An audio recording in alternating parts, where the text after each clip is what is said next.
എത്രയും പ്രിയപ്പെട്ട കുട്ടി, ഞാൻ കണ്ടു ഇന്നലെ നീ ഒരു ചെറിയ കാര്യത്തിനെ ചൊല്ലി വളരെ ദേഷ്യപ്പെടുന്നത്.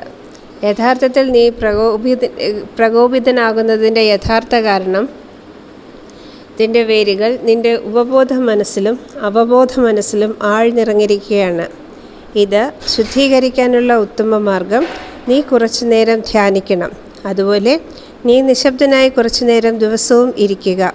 മറ്റുള്ളവർ കാണുന്ന ഇഷ്ടമില്ലാത്ത സംഗതികൾ നിൻ്റെ ഉള്ളിൽ തന്നെ മറിഞ്ഞിരിക്കുന്ന സുരക്ഷിതമില്ലായ്മയും ഇരുട്ടും നീ സ്വീകരിക്കാത്തവയാണ്. ഉടനെ തന്നെ ഇതെല്ലാം മാഞ്ഞു പോകും. നീ വിഷമിക്കണ്ട. പക്ഷേ നിന്നിൽ മാറ്റം കൊണ്ടുവരാൻ നീ തയ്യാറായി ഇരിക്കുക. ഒരിക്കൽ ഉള്ളിലെ മാറിമറിഞ്ഞ വികാരങ്ങളെല്ലാം മടങ്ങുമ്പോൾ നീ സ്നേഹം മാത്രം പുറത്തു കാണും. വിഷമിക്കരുത്, സന്തോഷമായിരിക്കുക.